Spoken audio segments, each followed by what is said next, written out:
Howdy ho, friends and foes, and welcome to Dad's on Life, your weekly episodic show on parenting from a male perspective. I'm your host, Jay Miles, and with me, as always, are my co host, Keith Bogan, What's up, you dork? Chad Holloway, Good morning. and Dave Dusenberry. Hola. Doug may be on janitorial duties this morning, but it sounds from the messages we got, it sounds like his son more than him had a rough night, but we hope all is well and everything clears itself up pretty well there, Doug. If you actually can manage to hear this later. Anyway, our topic comes today from the recent passing of Matthew Perry from Friends, among other TV shows and movies. And we're going to talk about, celebrity deaths and things like that in social media and how they're responded to. Who wants to kick us off? Well, I was the one who threw the idea out there originally into the cauldron, and so I'll say a few words. It's my perception, something which you may have disagreed with a little bit last night, but that's nothing new for us, that world events in general, not necessarily Hollywood celebrities dying or anything like that, but the escalating effects of social media, particularly not just on us, but on the kids. Right. I likened the comment I made, if I go back 4 years in time, to Luke Perry when he passed away. And there was a social media buzz, but to me, it has been much more intense this time with Matthew Perry. And it feels like each time something in the world happens, whether it's a war or whether it's a famous death or large item and whatever it is, the social media gloms onto it faster and faster and pours more and more at us.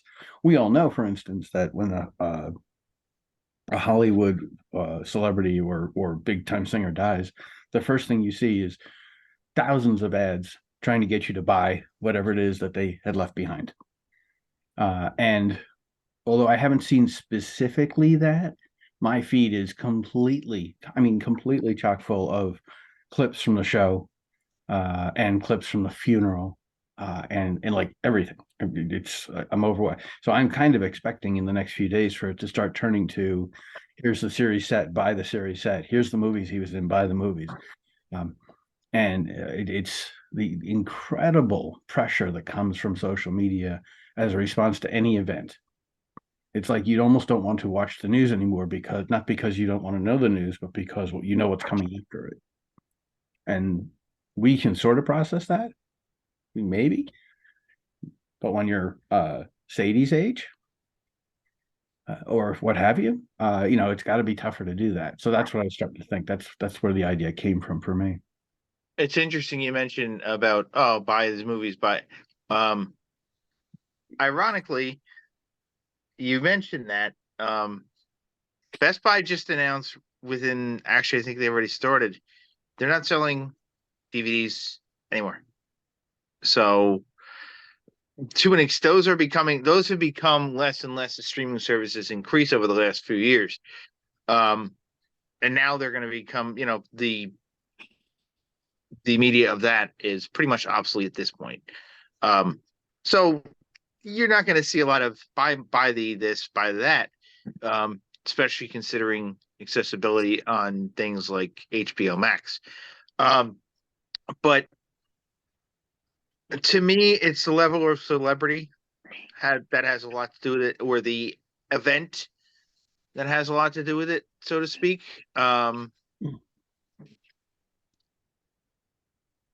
feel like, when Betty White died, there was a bigger response for that than Matthew Perry.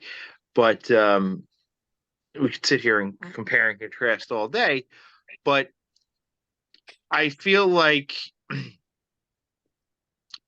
let's just say, if there was some kind of attack on the U.S. in and of itself, that would be a different reaction, greater reaction than, let's say, what's going on in Gaza Strip.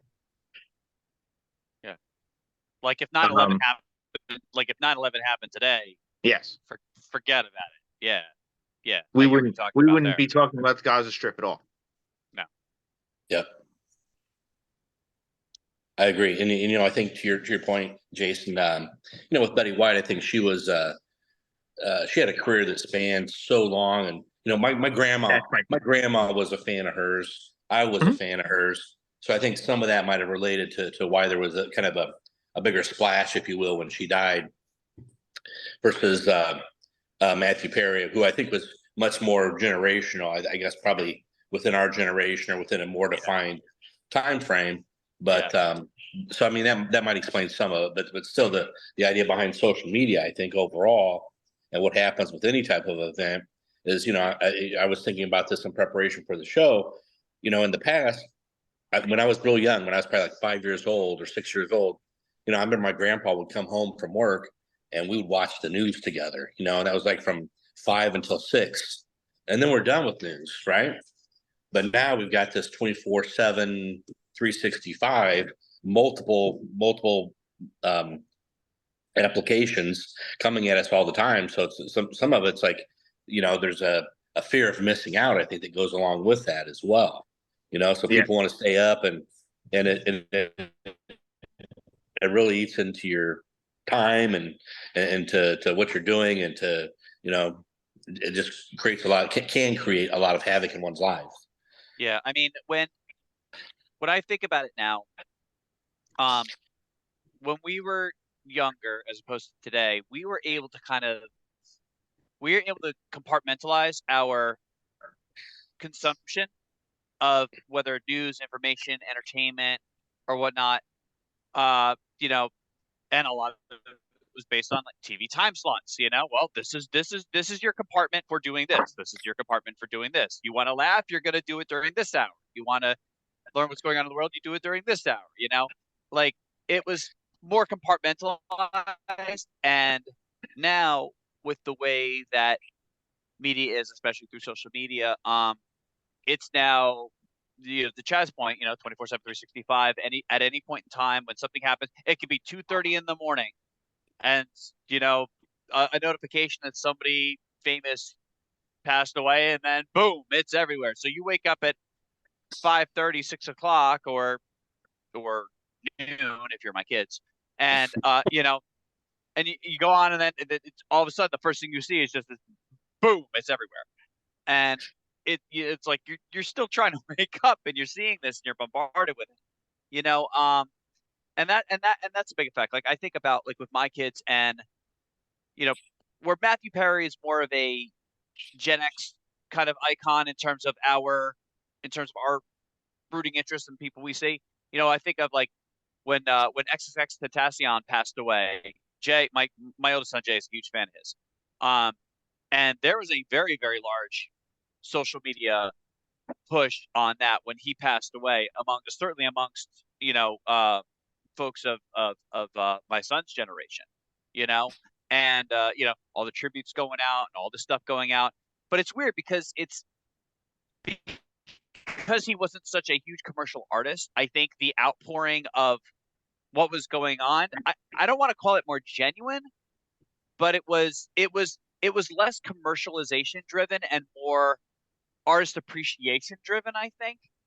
And I think that is a difference that we see now amongst our kids, right? So for the people that our kids follow, social media and the decentralization of entertainment in general gives them an opportunity, I think, to kind of react more on that level. You know what I mean? Well, I mean, we can you can go back to you want to talk about genuine reactions. You can go back to Tupac Shakur and Biggie Smalls. I'm kind of glad we didn't have Facebook and other social medias besides from basically AOL and a couple other ones, rudimentary ones that we do now. because we would have been sick of hearing the constant bombardment. I mean, it was constant bombardment anyway, but it would have been crazy. The reaction would have been crazy had it. And looked at the reaction for Nipsey Hussle when he passed away was pretty vast. And I don't necessarily you use the word genuine. I don't necessarily think the reactions for Nipsey Hussle were genuine. I think it was, I don't want to say politicized because it's not the word. Or was it also overhyped up by social media itself, by the different Yeah. platforms? Yeah. And that's kind of what I was getting at when I started this whole thing is, I don't worry as much about it with Justin and Jeremy because they're 24 and 21. There's not a whole lot I can do. Jeremy's a little bit younger at 21, but he's not in my house. He's out in Ohio. So it's not like I can reach out to him when certain things happen, and I do. Like we've talked several times about what's going on in Israel, for instance. And I know, again, like everyone else, my feed is overwhelmed with stuff about Israel. But for the most part, they're, I hesitate to use the words mature adults because even I'm not, but they are they're on their own. I worry more about your daughters, for instance, even to a certain extent, Dave's sons, and because they're younger. I know there's a third one there, but that's an older one. So it's the ones who are 9, 10, 11, even 14, 15, who spend all their time staring at their phones. Yeah. And whose opinions and beliefs are, unfortunately shaped by a lot of the shit they see on social media. Well, you can look at a good example that's going on right now of how social media and the bombardment of social media has escalated to the point of look at the budding relationship, I guess you want to call it, between Taylor Swift and Yeah. Travis Kelce. Travis Kelce. I mean, it's all over the place. It's no big surprise. And then, of course, with it instantly of Taylor going to South America to start her tour, instantly the Trouble in Paradise shit started. Oh, but he went to Arizona. Because Travis, he went there. Eventually. At first, it did not sound like he was going. But it's like Eventually, he did get there, but it did not seem like he was going. I know we basically have 24/7 tabloids now, and the one thing I see with stuff like that, and it's a concern with my kids, especially my older son, is that you have to pick and choose what you want to emotionally invest in. Like that's got to be exhausting. Especially for someone who's younger, who hasn't exactly. You have to, the topic that I preach all the times to my kid is to both of my sons, because I don't want them to just get freaking emotionally overwhelmed by all this stuff, is you have to think critically, and you have to demand evidence on things. Like my mantra to my kids is anytime somebody posts something or writes something designed to get an emotional reaction, those are the things you need to dig in the most. Because if you give it, it's exactly what they're looking for, and they're trying to outrage you or do whatever. Like you have to dig into that stuff. Social media is tailor-made to design to play on people's feelings and emotions and get them fired up with little to no as picking it up. I know I'm going off when it comes to, we're talking about like celebrity deaths and things like that, but it's still generating emotional reactions amongst the people that are following these things, right? So that's why I use the word genuine when I talked about X, because that was more of a collective outcry to an artist that was murdered, who wasn't very well known to the outside world,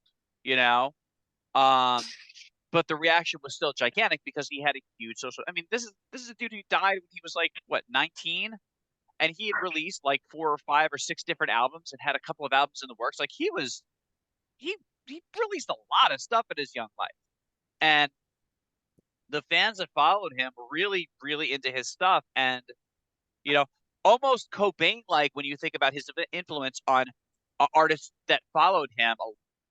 A lot of people cite X and the way he put music together. Jay and I were just talking about this the other night.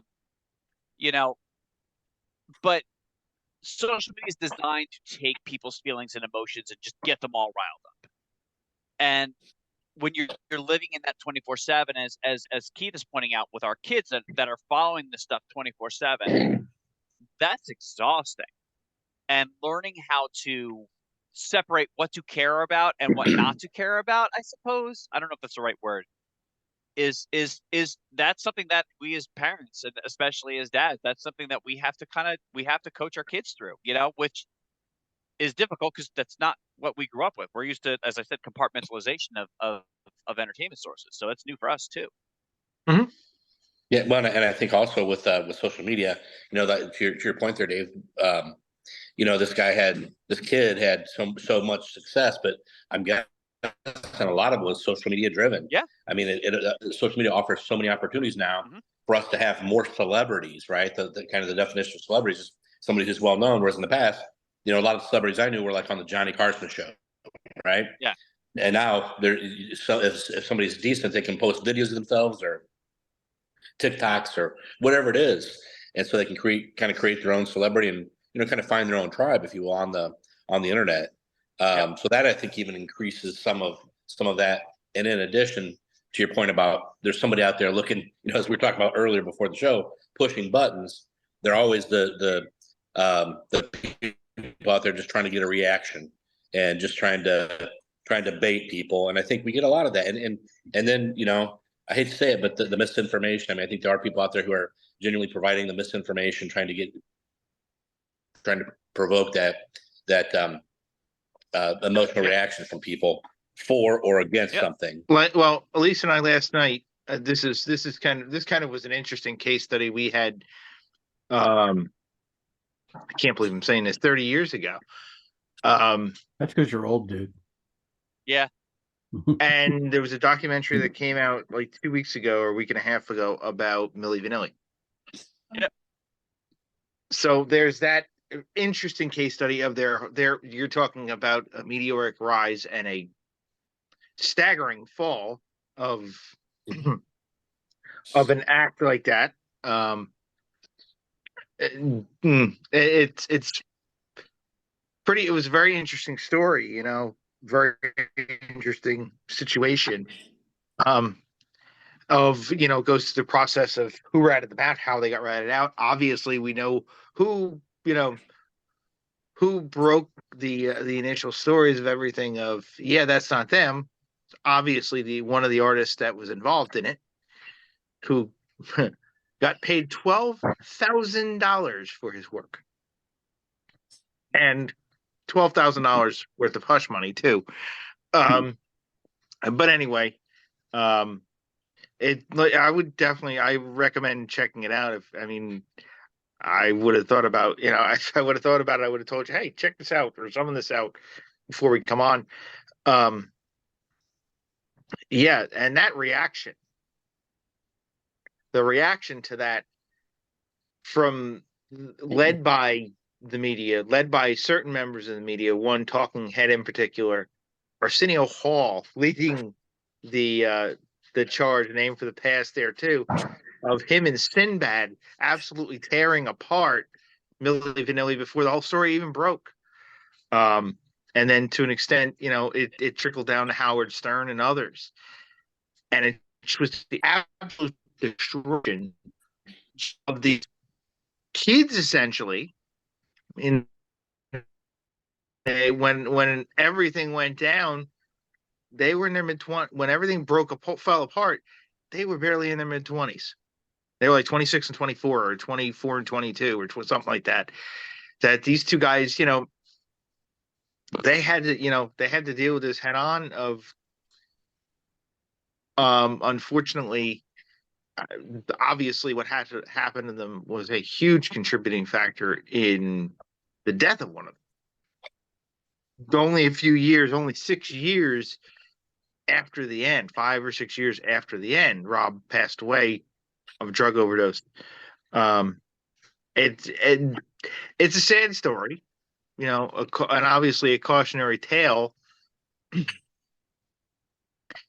And to the interesting thing in all of that is, in the end of the documentary, they show now his full name, Fabrice, singing "Blame It on the Rain," and he actually sounds pretty good. Like, maybe sounds better than the record, but that's 30 years of honing that. To, I mean, you sit there and think about that. He's had 30 years to do that, from get his voice to sound like that. But his side of the story is one that turned into a sense of normalcy. And now he's got a little bit of a career going of, yeah, I was this, but here I am. This is me. This is what I do. This is what I really sound like. It's kind of a little bit of a story of resurrection as well. So it's interesting. You might, like I said, you might want to check it out, especially, like I said, to hear him sing it 30 years And, later. you think about it, their act in modern day, they would go over just fine on TikTok. Oh God, They yes. would go over just fine. Yep. Because they were good-looking guys doing their thing. They would go over just fine and probably achieve a certain level of celebrity status without any of the blowback that they had. Because what was the big issue? They were billed as genuine artists, and we discovered that they were lip syncing, right? Well, now, I mean, because corporate, the media at the time was trying to push this pretty boy act. Everybody likes something that's shiny and pretty and blah blah blah blah. And then discovered that, oh, okay, well, they're not genuine. Well, that shit happens all the time now. That's the one thing I kind of like about social media, is that if you have a true side of your expression that you want to do, talent level doesn't necessarily have to factor in. If you have confidence in what you do, freaking throw it online and see what people think. For better or worse, there's some pretty awful acts out there.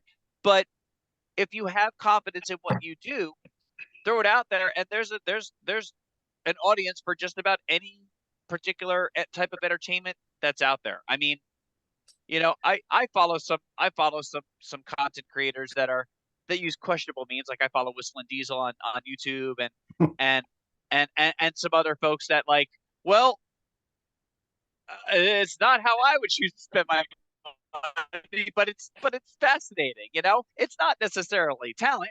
I mean, but there's still an audience for that stuff. So, like, these guys, like, in today's market with today's youth following this stuff, they could probably achieve a level of celebrity not comparable to what they were billed as by this major, probably, and they could do it without the backlash that they went through.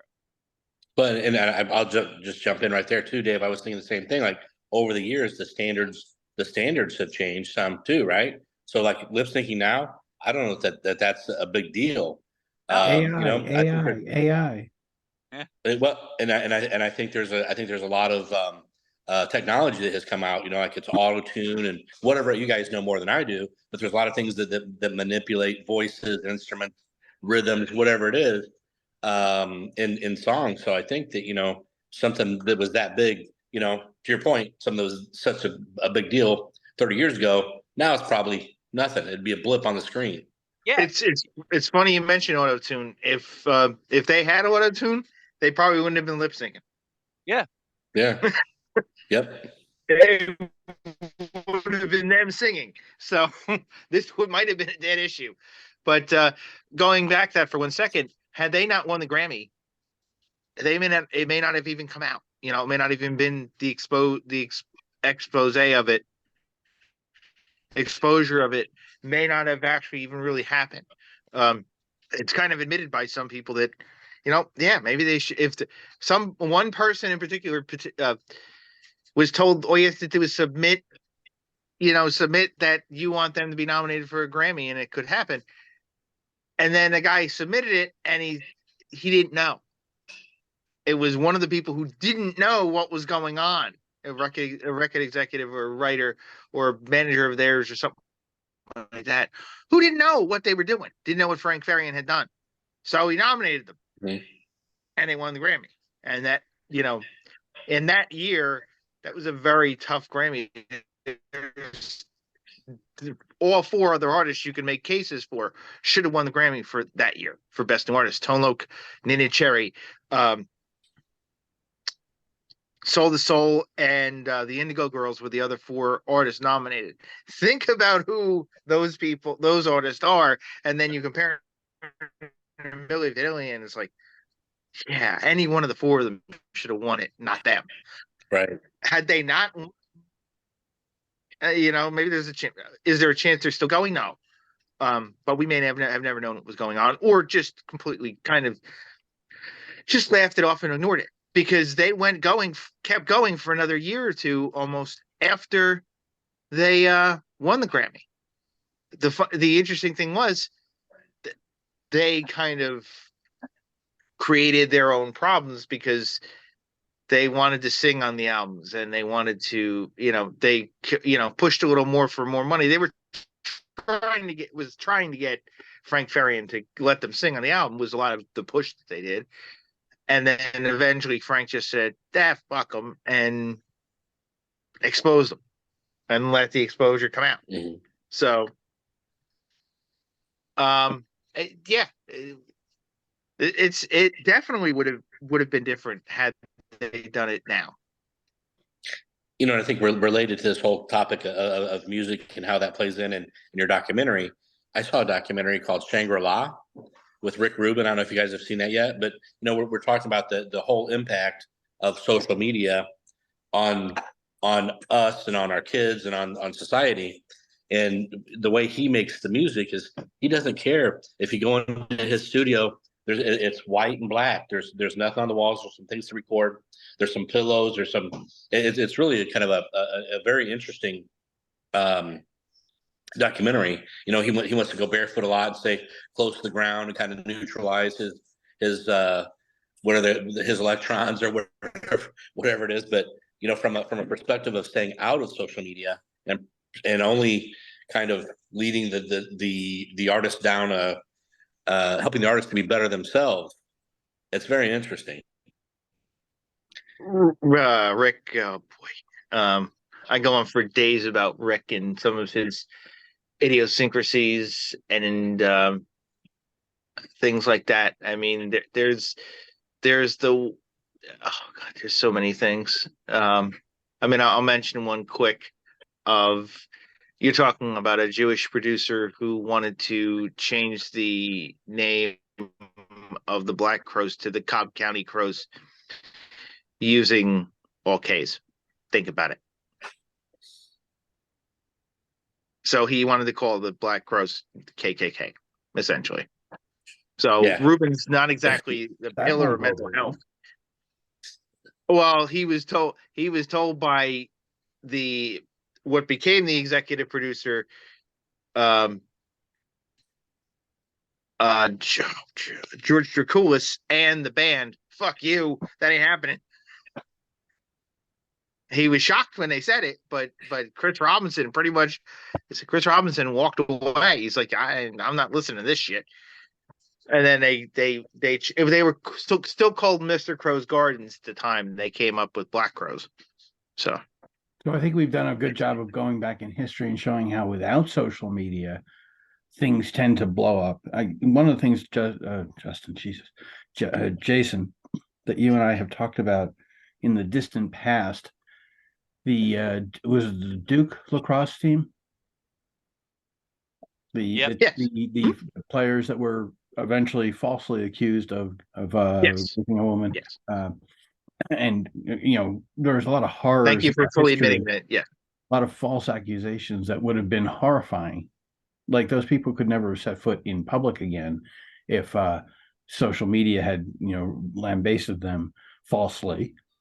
And that's what I mean about the idea that our opinions and especially our kids' opinions are very heavily influenced by the feed that comes to us, if you will. Well, And we're sorry, sorry, sorry. Go ahead. well, I mean, Finish what you're saying. I think we're going down a similar path that now it's much more insane. I think back to some of my favorite movies, and these are going back 20 or 30 years. The one that strikes me is Terminator, of all things. Extraordinary. I'm sorry, not Terminator. RoboCop is what I'm thinking about. RoboCop. It you're wasn't a welcome. particularly good movie. It was a particularly violent movie. It has nothing to do with our topic today, but in the background of RoboCop, you notice this insane amount of advertising.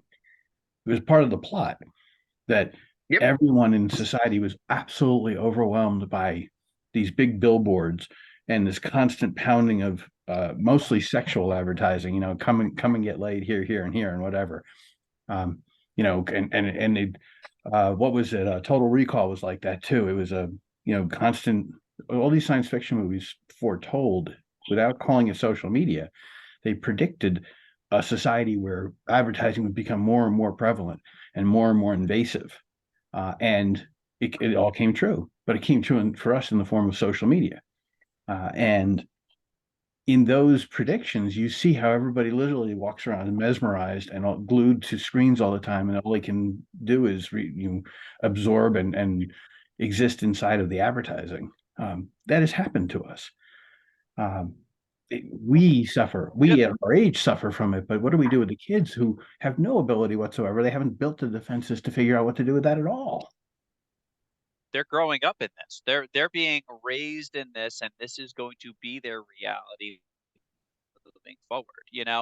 And we have and if anything, the impact is greater for our younger generation because it's a two-way street, right?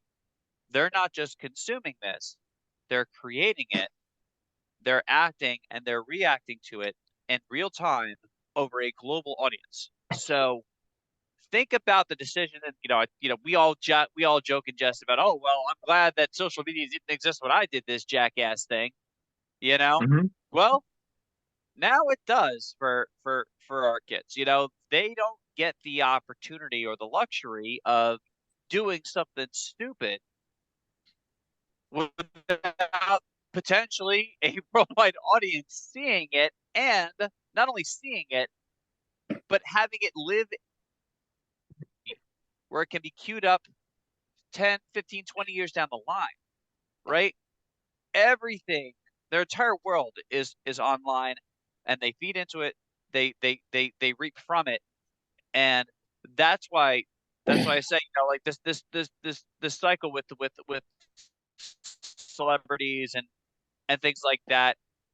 As like Chad pointed out earlier, the definition of celebrity has drastically changed, right? If celebrity equals popularity, I mean, my kids, I know my daughter strives to be a quote unquote celebrity on social media with some of the work that she's doing and stuff, because that would help a business that she's trying to create, getting noticed and getting online and doing things perhaps to get attention, can help perpetuate that. Not all attempts to get attention are positive. And negative attention can generate a lot of interest and can generate a lot of traffic.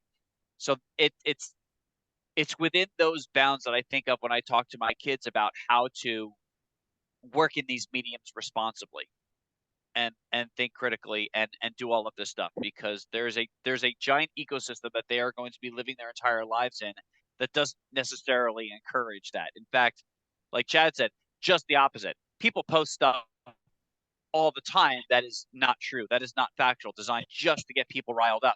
And positive or negative, it's still attention, and that's the kind of stuff that they're looking for. So it's hard as a father. It's a daunting task to be able to get that across and have my kids not fall into the same trap that a lot of other kids do. We were talking about the Duke University incident. Somebody can falsely accuse somebody of something, and it's all the way across the world in seconds. I mean, that could be my kid, and that's scary. And how do you fight? And how, you have to be constantly vigilant of your own reputation and the stuff that you're doing online, because at any given point, somebody freaking halfway across the world can challenge it, and people don't, think critically. They just react, and then all of a sudden, my kid's a demon. Like, it's scary. Well, I mean, we watched it happen a couple of years ago. If you want to talk about, um, we watched, like I said, we watched it happen a few years ago with the trial with Johnny Depp and Amber Heard, and we're gonna watch it again with the balance being of what Disney's going to do with Marvel going forward with the upcoming trial of Jonathan Majors. So I mean, we'll see. Last time the result ended with now both Warner and Disney disassociating from Amber Heard and Johnny Depp.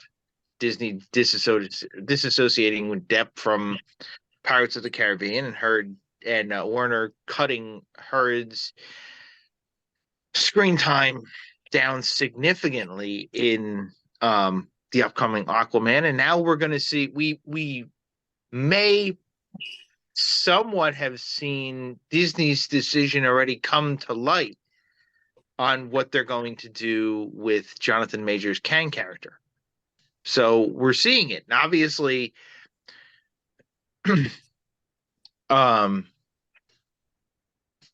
opinions in social media are having a prevalent reaction in things like that. Is Disney overreacting the moment? Yeah, because we don't know what he did. But why is Disney reacting at all? Because of social media.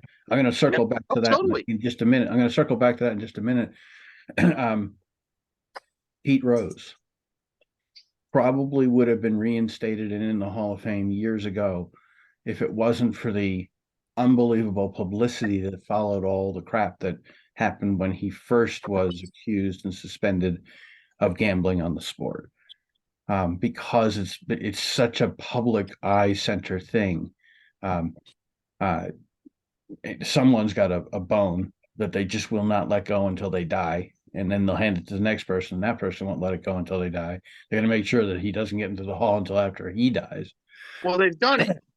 They've done it. I mean, it was Paul Giamatti's father, Bart, who made the decision, and then every and they keep the same thing with Amber baseball Heard. president has done it. Has Why carried in the world 30 or 40 years ago, nobody would have cared about the fact that Johnny Depp and Amber Heard cursed at each other and slapped each other in their homes. They just loved the fact that they were great, on screen. So Babe Ruth was a freaking drunk, but he was one of the great baseball players of all time. Back then, people even knew about it and they didn't care. Now, Babe Ruth would probably not make it through his first season. The greatest player potentially of all time, and they probably would have kicked him out. But it's because of social media that sort of thing happens. It's really blurring the lines between why we watch them and their own private lives. No, I'm not advocating what Depp and Heard may or may not have done. And by the way, everything we think we know about what they may or may not have done came from a twisted view of how the trial was portrayed through social media. And we saw some of it live. Sure, I get that. And both of them behaved badly, but Depp was a better actor, so he looked like he was better, but they're both bad people, if you ask me. But it's all, again, we saw it through the lens of social media for the most part. And so did we see what was really happening? Do we really know what happened between them? No, and nor should we care. And yet our kids now exist in a world where that's the only way they're going to get information. What you are describing is critical thinking and analysis. Mm-hmm. Yes. That's exactly what you're describing. And that's what, I know I've harped on it a couple times here today, but for my kids, the number one skill that I can pass down to them is to have a heightened sense of critical thinking and analysis. When I was younger, around that age, I could just react to stuff and it didn't matter. I didn't learn a lot of my critical thinking skills that I have now until later through experience, trial and error, and falling on my ass and blah, blah, blah, blah, right? That's how we learn. Trying to import that wisdom onto my kids to let them learn this ease in, because unfortunately, it seems the world that they're growing up in, learning hard has a much bigger impact on their lives because it's all filmed and it's all posted and it's all living there in perpetuity. So unfortunately, the timetable, I feel as a parent, for them to learn these skills has moved up because they're on social media now. So the decisions that they make now and the things that happen to them now can reverberate. I mean, they could go for a job 15 years from now, and an employer is doing a Google search and pulls up something stupid that they did and be like, oh, well, you're an asshole. We're not going to hire you. You know, like that's happened. That's happened to people now. Mhm. You know, that is the impact of of of of decisions that they make now. And unfortunately, a consequence of that is they need to learn those skills to be able to do critical thinking and analysis decision making, decide what you want to share to whom, when, and in what way. Almost like full compartmentalization. We had compartmentalization as kids because we didn't have any other way to express all the bullshit that we had going on. So we kind of had to stay in these boxes because we didn't have any other choice. Now the choices are endless, and when given to our own devices, we don't compartmentalize. We just freaking throw shit all out there. But the problem is there's a potential negative impact for that. So it's just, now it becomes a learned skill that I have to pass down to my kids. Yeah, and I would agree with that, Dave. We do some things to prep our students at the university for careers, and we had this thing, a couple weeks ago, and it was part of it. Part of it was about social media and the impact of social media, and don't post stupid stuff. But by the time they're a freshman or sophomore in college, they've already posted a lot of stupid things. And we even have examples of employers who create fake accounts, and they go out and they just go out and take a look at an applicant's account and say, is this the kind of person we want to work for us? Yep. So I think there is a lot of that. It has major consequences, and for us, when we were growing up, that stuff was insignificant, really. Yeah, our private because it wasn't lives, our recorded. private thoughts, our private lives and private thoughts and private conversations that we had amongst our friends stayed there. There's no Yeah. record of it. Now, Yep. my friends include the 1,200 or so people that I know through social media on different platforms. And what I share amongst my friends, they can share to other people based on whatever settings I have. I mean, most of my stuff is friends only, but still, it gets shared to a wider audience. And I'm hyped, believe it or not. I mean, thank God for FUBAR, but for on my own personal site, I'm actually very, very conscious of what I post and what I put there and what I share. Right? too. Because it's a reflection of who and what I am that other folks that maybe don't know me so well. I mean, anybody who knows me would see the stuff that I post. Like, yeah, okay, well that makes sense. But as we talked about today, people read stuff online and they get reactionary without doing the necessary due diligence to learn the core reason of the how and why that particular thing is there. They just react, fly off the handle, and then things go kablooey. In a much more real world sense, a year and a half ago, a little less than a year and a half ago, you may recall, was the time that Roe v. Wade was decided upon by the Supreme Court. And for those of you who are connected with me on social media, you saw me do something that I rarely do, and that is I got upset. Yeah. I lost it for like a 6-week period where I just pounded how angry I was, and I correspondingly, I happened to have been, even though I was working in a job at the time, I was looking seriously at other opportunities, and the amount of interviews I got completely disappeared for a couple of months. I wonder why. Yeah. There's no from a real world practical perspective, from a getting jobs perspective, they're looking. Employers are looking at that stuff. And I am sure that I scared away a bunch of people who might have at least interviewed me. Because I had a huge pipeline of I was interviewing like crazy, and then it stopped as soon as and I didn't think about it at the time because I was seeing red. I was just so angry. And when I stopped, about a month or so later, the interview started again. What do you know? Yeah, It was because it very fell out of your obvious what news was feed. It coming. fell out of, the cycle moves forward and then it kind of goes away. Mhm. Yeah. Yep, but it was very real, and again, that's sort of the thing. I don't. I've always been the fan of not watching what my kids post. I don't want to be Me too. big brother to them. So I'm hoping that I've taught them enough critical thinking skills to not post a whole lot. And I know, for instance, Justin actually walked away from social media 6 months ago, so I'm not even worried about him at all. He literally he didn't cancel his accounts, right? He simply took away all the apps on his phone, so he never looks. Um, he just made a life decision that wasn't the right thing for him. So I'm really thrilled about that, even though it came from places where he was just frustrated about other stuff. Jeremy, I don't know what the hell he's posting. I don't even know where he's posting, but hopefully he's learned enough to post wisely. Yeah. Yeah. And those, as parents, we have to kind of teach our kids the skills to be mindful of that, and by sharing, I mean, think about it. If you work in HR, it makes all the sense in the world to do as much due diligence as you can on a potential, person that you are bringing into your fold that's going to be representative of your company, because you're not the only one that's looking at that stuff. Other companies and other things all look at that stuff. So, you want to be able to vet your candidate as thoroughly as possible. And what better way to vet than to look at the stuff that they share openly and willingly? I mean, yeah, it On makes a all the sense in the world. tangential topic, I remember several years ago, this is around 2016, we had in the company I was with at the time, we had a fairly high level person who uh, had a Facebook account that he used for his own personal stuff, and he would post stuff about the company. And he had 11 or 12 children.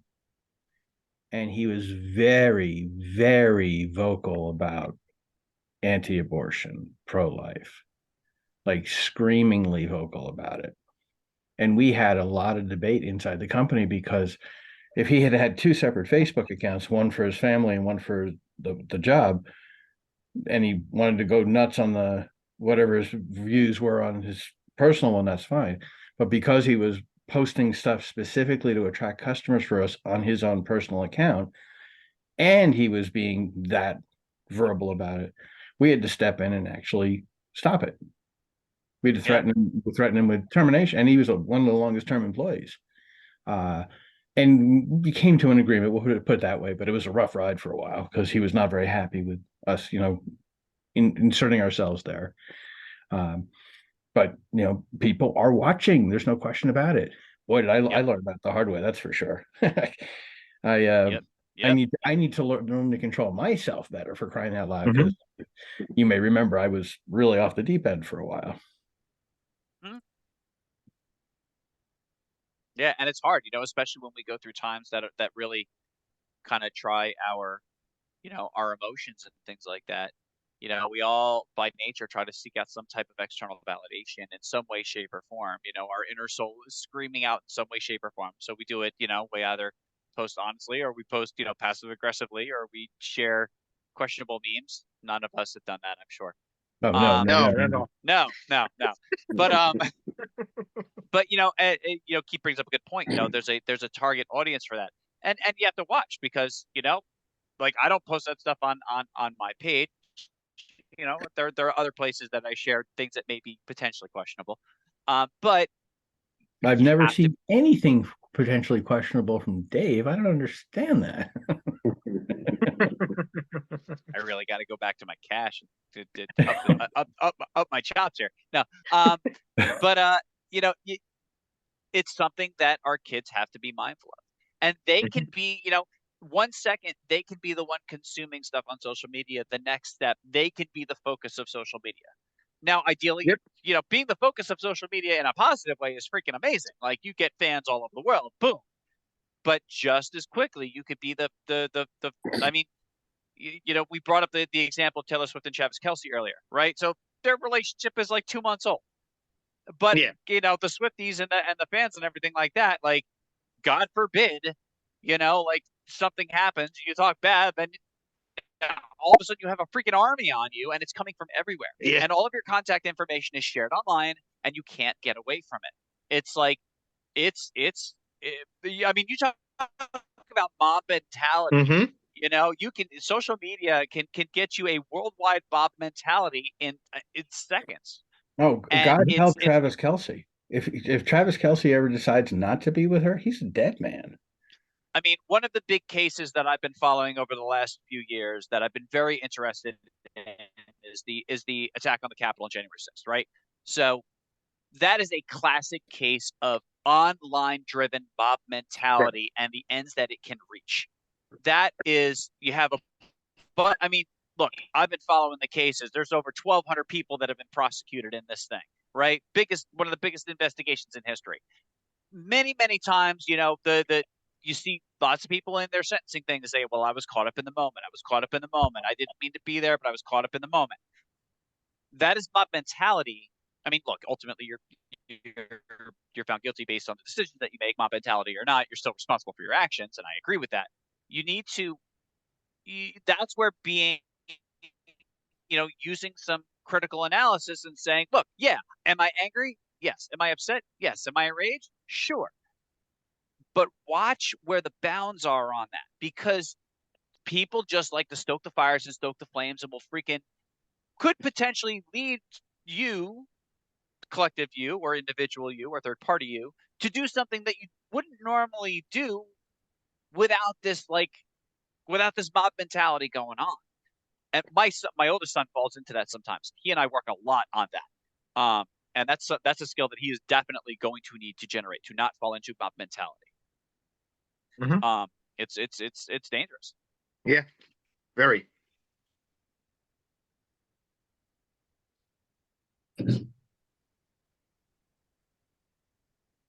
And I just killed it.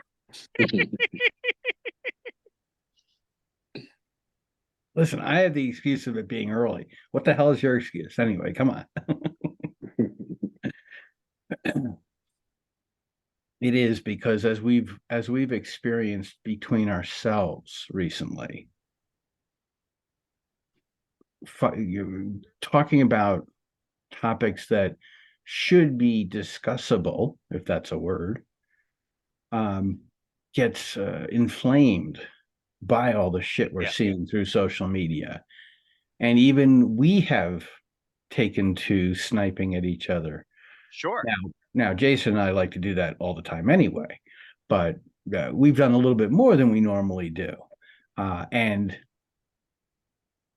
I've seen a lot of people around me who normally just, maybe they have different viewpoints, but they figure it out, are having more and more trouble figuring it out. Yeah. I think we're all having more and more trouble literally digesting the stuff we see. I mean, from my perspective, if I were to react the same way that I did to the Roe v. Wade situation as I could have reacted to the Israeli situation, you guys would have been inundated with shit from me for sure, because every day I am reading things that literally make me angry. Now, every day I'm also talking to a good friend of mine who's in southern Israel. There are times when I'm talking to her that I hear the missiles in the background. I can hear the air raid sirens in the background. That she's literally running to the bomb shelters while we're talking. So it's, obviously it's extremely personal. And there's a great part of me that wants to really lash out using social media, because I'm very angry about some of the stuff I've seen. But I've managed to keep my cool this time. Kudos to me.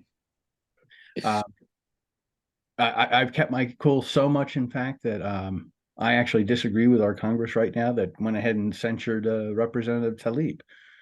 I'm the one who thinks they shouldn't have done that. So that's not a conversation for here. I'm just pointing that out. but I can feel myself every day. I have moments where I'm incensed, but I immediately always remind myself that all I'm seeing is what I'm seeing, what is being fed to me through the lens of media. Yep.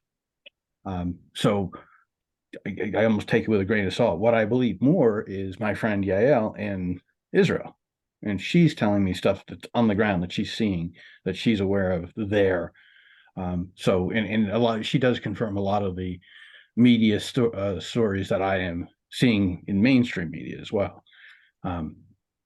But for instance, I'm watching the world quickly turn against Israel because of that so many civilians are dying, because apparently the world's forgotten that in war civilians die. Again, I don't want to get into that topic, but it's very frustrating. So if I, as a 97-year-old man, have this much trouble processing that topic, my sons, who are also proud of their religious roots, must be struggling a little bit more. Yeah. Especially Jeremy, who's not with me. So, I can't wait to go see him next weekend, because these are topics I think we need to talk about while I'm out there. In and around the important topic of the football game that I'll be watching, but whatever. I every time I go back to Jason's girls, because they are the youngest in this group. Yep. Mm-hmm. And that's got to be the really tough. It's hard because, like, I tend to, I try to take a dispassionate and analytical approach when I see stuff posted online, right? It's my nature to, it's funny. I go back to a Reagan quote. I say, trust but verify. I like doing the verification process. I like doing the vetting process. I like doing let's make sure what I'm looking at is actually what's happening thing, right? I like to pause, and I like to do that. In doing that, sometimes there are many times that I've come across as cold and calculating and non-feeling to those that I'm interacting with. It happens a lot because emotions run hot. And as soon as I see something that makes somebody's emotions run hot, I immediately go into analysis mode. Like, why are you trying to get my fire stoked up? What exactly? And I'll dig, and I ask questions, and I dig, and I look for where that ember is, And if I find that somebody's just doing it to get a rise out of people, I'll be like, oh yeah, look, this person's trying to get a rise out of you. And it's funny because when that happens, the people who's already had a rise out of them don't want to hear it. They don't want to hear it. They want to let their emotions run wild. I'm like, dude, you're lashing out emotionally on something that doesn't have any substance, And you can fall into that trap so easily with what's going on online. So easily. And there are times that, like, an emotional outburst is absolutely justified. But it's like it becomes so hard to find where that core of truth is to be able to allow that to happen, that you kind of almost have to turn it off for a while. Keith, like you did with your adjustment between Roe v. Wade and what's going on now, right? That's an adjustment. That's I need to watch what the fuck I'm doing, because clearly there's stuff going on there that's making me react in an emotional way. And it's fucking horrifying, but I need to kind of tamper that down a little bit. And that's a skill. Like, that's something, I said, that's something I'm trying to teach my kids. And they're going to have to do that more and more, because the audience out there wants to get people riled up all the time. Yeah, and I think even myself over the stuff going on in Israel, I got been out of shape, as you guys know, and so now I'm trying to stay off the social media for a while, and just kind of let it ride, kind of get my head back on straight and stuff, and not be so emotional about things. And it is hard, but I think it's good. And we're talking about the kids and where they are, and my sense with Frankie is that he mainly sticks to Snapchat, which I think that's less. I think that has less information. I think that's more direct from your friends, and it's less like something that I don't think that it's as easy to forward things. But you guys know more than I do about that. Well, no, I don't know anything about that platform. Nope. Yeah, because he doesn't seem to get upset about too much, and I don't think that's as big a part of his life as it was in the past. Yeah, I mean, now that he's working and everything, so I think I think he's chilled on that as well. We need to That's good. ban the platform called Reddit on a much more mundane level. Of course, my son is an Ohio State student, and the whole issue with the Michigan cheating scandal. I mean, gee. he's sending me stuff every day, and I can tell some of it's probably not true, but he is wrapped up in it big time. Yeah. The hatred between the schools is pretty intense. So I do try to remind him to let the process work itself through, put it that way. Yeah. And it just comes down to with social media and our kids, the way we raise them, it's a platform that's designed to be decentralized when it comes to reporting, and there are those that are out there that will use it for good. That'll use it for ill, and our kids, unfortunately, are growing up in a world where it's going to become much, much harder for them to take a break away from it and step away from it. It's going to be a permanent part of their lives in some way, shape, or form. And managing that world and maintaining being a good person and not falling into a zombie, into whatever diatribe some decentralized person wants to let you into, Mhm. is going to be a lifetime challenge for them. You just reminded me of something that's really frustrating me.